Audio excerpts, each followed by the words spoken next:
It's been a long day without you, my friend, and I'll tell you all about it when I see you again. We've come a long way from where we began. Oh, I'll tell you all about it when I see you again. When I see you again. Damn, who knew? All the planes we flew, good things we've been through, that I'll be standing right here talking to you about another path. I know we love to hit the road and laugh, but something told me that it wouldn't last. Had to switch up, look at things different, see the bigger picture. Those were the days, hard work forever pays. Now I see you in a better place. How can we not talk about family when family's all that we got? Everything I went through, you were standing there by my side, and now you gon' be with me for the last ride. It's been a long day without you, my friend, and I'll tell you all about it when I see you again. We've come a long way, from where we began. You know we started. Oh, I'll tell you all about it when I see you again. Let me tell you. When I see you again. Willing, Ruler, challenger, outspoken.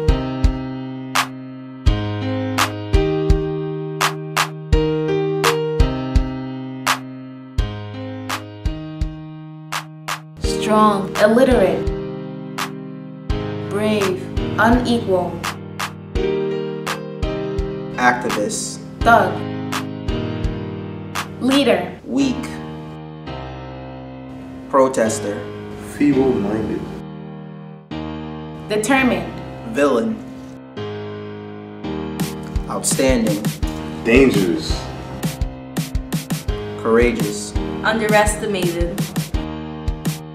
confident, enemy, Assertive. unequal, Pioneer. Malevolent.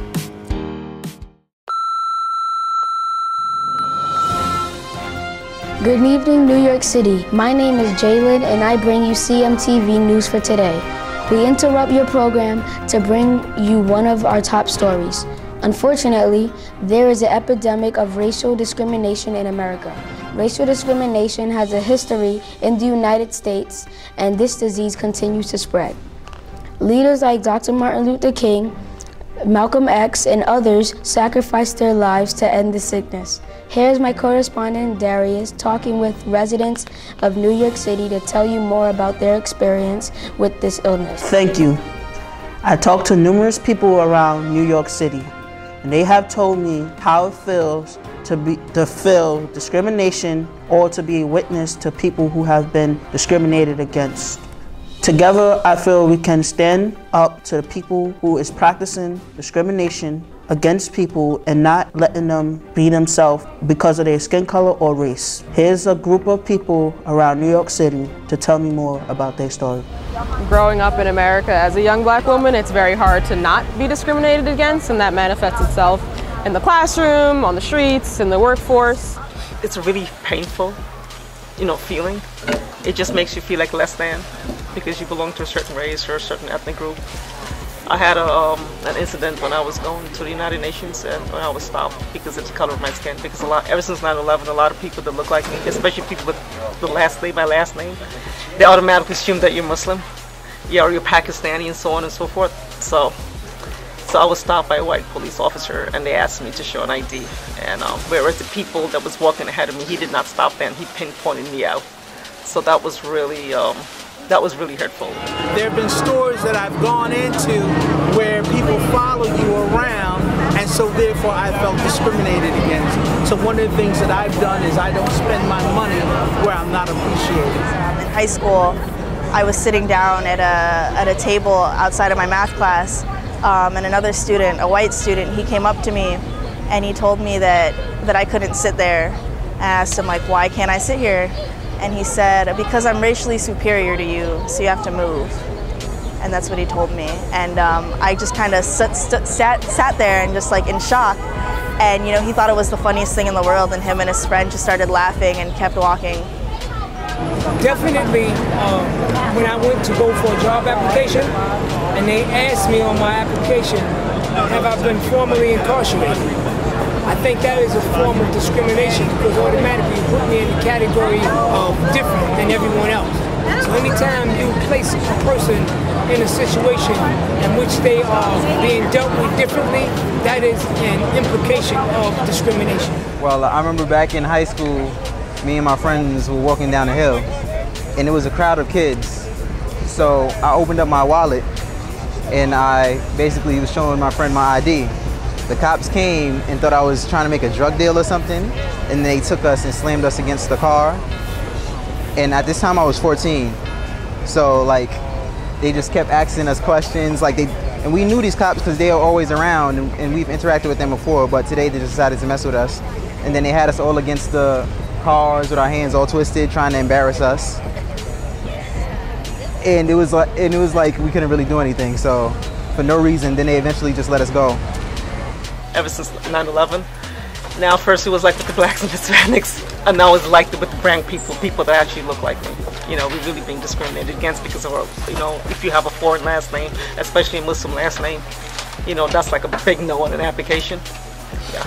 Probably in my classrooms, not to say that I don't feel like I can be myself, but I think there are certainly times in which you have to kind of adjust, you know, what you're saying, what you're speaking, your demeanor. At times it's difficult as a black woman to even express emotion without it being seen as the angry black woman or what have you. So just generally, probably as I'm walking through my classrooms and walking through the halls, or even at work sometimes, different internships, it's just, again, in everyday life, you sometimes have to adjust your demeanor and what you're doing. I feel that a lot of the time I can't be myself. That, you know, when someone says something that's like really out of line, I'm always hesitant to, you know, call them out on it because I don't want to be, you know, that stereotypical angry black woman, and I have to, you know, kind of hold my tongue every now and then so I don't, you know, come off that way. You know, I think people of color, especially like people that kind of look like me, or if you're Muslim, you really have to be careful, you know, because you know now you become sensitive to a lot of things that, like the Arab Muslim population, they become sensitive to a lot of things now than they were before, because people, they do judge you, you know, and which is bad, you know, because they stereotype you, you know, they think that all brown skin people or all Muslim people, they're all terrorists, you know, they all have the idea of committing terrorist acts. That's not truthful, and that's my story, you know. Thank you, Darius. We have learned one way the disease of discrimination is spreading. We see it every day. Here are some residents of New York City to share what they learned. And the media can be like a great tool of being used to ensure that people's voices are being heard, but at the same time it's been traditionally used as a tool to ensure that only the people who are in positions of power are ensuring that their voices are getting heard. So they reproduce and perpetuate those same stereotypes and narratives that are fed to us. It's always played a huge role going back to slave times with those newspapers that they used to hang out, mid-1900s to today. The media plays a huge role in shaping the dialogue around issues of race, mass incarceration, and the like. The media plays a big role because media basically is a reflection of our morals and our values in society. And so when you have a doll like a Barbie doll, which is always on the screen, and we have young people who believe that the white doll is better than the black doll because in TV, on our television shows, who do we see? We see the majority of white people, and so they help to foster that stereotype. I think the media perpetuates this stereotype of an angry black woman. I mean, when I watch the TV and I see all these commercials with black women, you know, a lot of them are yelling into the phone and, you know, other things like that. I look at that and I'm like, that's not, you know, the black women that I know in my life. I don't know, you know, where they're getting these women from, but, you know, the black women I know that I've grown up around with aren't like that, and I feel like the media really perpetuates this idea that black women, you know, are crude, are loud, you know, aren't, you know, classy, and I think that's wrong. The media has the power to shape people's perceptions especially for communities that they don't come into contact with normally. And so if the media is often the only way that the only opportunity that some people have to see people from other cultures and communities. And so that can be a very powerful force in shaping people's perceptions. The media is very, very, very powerful. So whether it's directly or indirectly, they play a major role in discrimination, mainly because a lot of them just don't know. In the media, you often hear about young black kids going to prison, but you don't hear about the good things that young black people like yourselves are doing, being out here, being involved, being a part of the community. This is something that rarely gets seen on TV. Most of the time we hear about young black kids acting a fool, fighting in McDonald's and things of that nature. So the media, basically, they promote those stereotypes of us. And unfortunately, some of us conform to those stereotypes. It plays like a sort of apparently overbearing role in discrimination, because if it's not talked about in the media, then it probably won't be acknowledged by the people that are perpetuating it most of the time. So in the past 2 years, there's been a really large amount of response to mass issues of discrimination, whether that's in race or gender or sexuality, or a lot of times like the intersection of those things and classism in particular. But if things like social media hadn't been used to sort of uplift voices that are being oppressed by these things, then we could have just existed in our beautiful little la-la land, where things weren't going wrong. So the media just portrays us as thugs, but when somebody else does something, for example, with the Hurricane Katrina, when the black people were trying to get food from the stores and from dying, they were called looters and they was called thugs. When the white people were doing it, they were called the man on his last leg trying to save himself. If something negative goes wrong, they will always use the person's ethnicity. Whether the person robs or steals and so on and so forth, they will use either black or Hispanic, or if there's a terrorism attack, they will use an Arab word or a Muslim word and so on, or a Muslim name and so on and so forth. Yeah, I think the media also does tend to just add negativity to it, add more to it than what it already is. One way you could stop it is by giving access to places of power, giving people from every community access to positions of power. Juries, courts, political positions of power, and so that everyone is represented in the areas where power is distributed and where decisions are made. I believe discrimination has been happening so long that I don't even think the media causes it. I believe the media just adds fuel to the fire. So to all media, we can help to end this disease. There are people all over the country that care and want to help make a change. We talked with one of them. Take a look. Drum Major Institute is a national advocacy organization that fights to advance Dr. King's legacy through advancing economic justice, dismantling structural racism, and promoting an innovative civil rights agenda for the 21st century. We're really looking to do deep public education campaigns, offer opportunities for folks to explore careers in public policy and advocacy, and ultimately to get involved in direct action campaigns around economic justice and on matters of dismantling structural racism. So to summarize, I would say to read and learn more about King than just the I Have a Dream King, to encounter the King who gave speeches opposing the Vietnam War, the King who's calling for fair wages in Memphis in the late 60s, and then also to get engaged in advocacy opportunities with groups like the Drum Major Institute. And thank you, America, for watching CMTV. We learned tonight that you can't know a person just by looking at them. There is more than what you see. Through our eyes, we need to see that we are all humans. We all matter. Now here are some people that have something special to say. Good night. I am equal. I am responsible. I am brave. I am strong. I am a leader. I am immaculate. I am an activist. I am outspoken. I am focused. I like that you guys get the teens involved and you guys actually do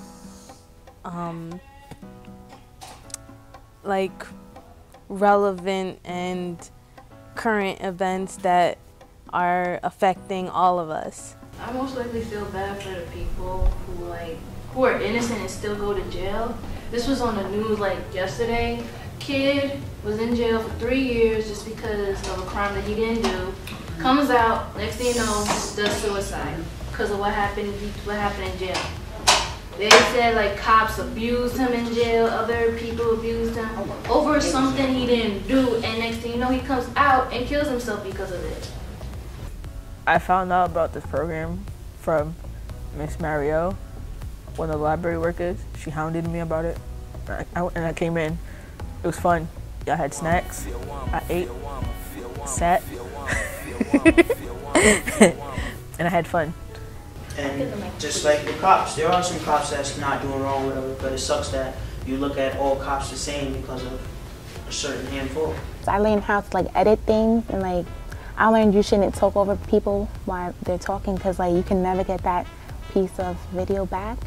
I learned how to be respectful, and I learned how to like love and cooperate with peers. When it came to people of color, and I'm talking about like everyone in general, we've been set up in a way where there's no way for us to succeed unless we really push and strive to be better people and really educate ourselves, because even in schools, not just even for black kids, even some Caucasian kids, there's things they won't teach us that we have to really go out on our own and learn. It's highly enjoyable. The experience has been more enjoyable than past experiences. She feeds people on my blog. She is a community helper. And then she saw that, so she came downstairs. She said, "What did he do wrong? Can you please get your hands off him?" And then he pushed her. He pushed my mother into the wall, and then he pushed her on the ground. That's the crazy thing about police officers. They would touch a female woman, push her down to the ground for doing something that actually was, they were helping somebody. It's like fun because I kind of want to work in like the film industry. Like I wanted to be a lawyer, but like I'm kind of like leaning towards like this direction because like I would like to be on TV one day. So this is a good practice. You can't say that they're afraid, like we know better, we do better. It's not like we don't know better. We do, but at the end of the day, everybody makes mistakes or dumb choices. Bullying the black kids for no reason, and they just there to have fun. Enjoyed getting to not be home and having something to do after school, because it can get boring just being at home. That's why I come to the library most of the time, and that's why I enjoy your program, because it gives me something to do after school instead of being out in the streets. One day, my friend Rodith told me that they had refreshments in this room, so I thought I could just go there for a snack. Well, the instructors told me that we could only stay, so I just stayed, and of course I ate some snack, and I listened, and then the program grew on me. What's the point in we doing all of that and we're not educated, we don't have the right tools to get where we should be in life?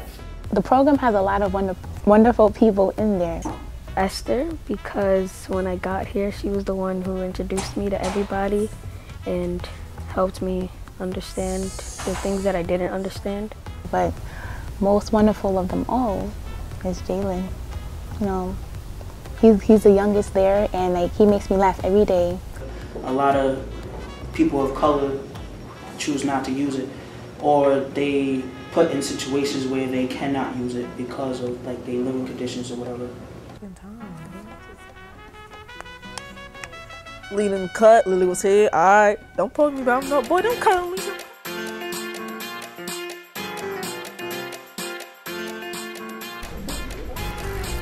I really want an Oreo now. You ready down? You got Oreo? Okay, okay.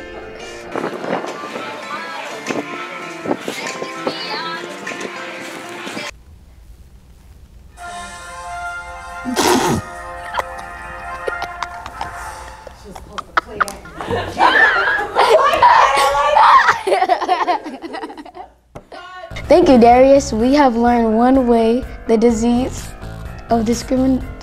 Okay, get it out.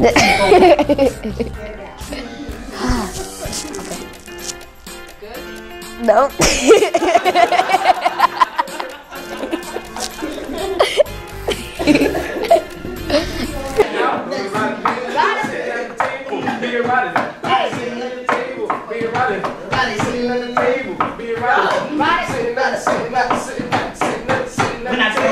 just wanna be right here. When we grow up, we wanna be right here. I gotta tell you, I know this girl. Her name is Right Stand.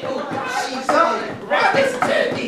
But now I gotta say right here. Do the right thing. Everybody want to do the right thing. Right here. Do the right thing. Everybody want to do the right thing. Do the right thing. Do the right thing. What did you all want to say? Good night. Holla. Woo. Bye. I hope you watch. Download my sound clip. Yeah. My name is OJ, and thanks for watching. You know what? I came back because I came. Feel me? I forgot my pen.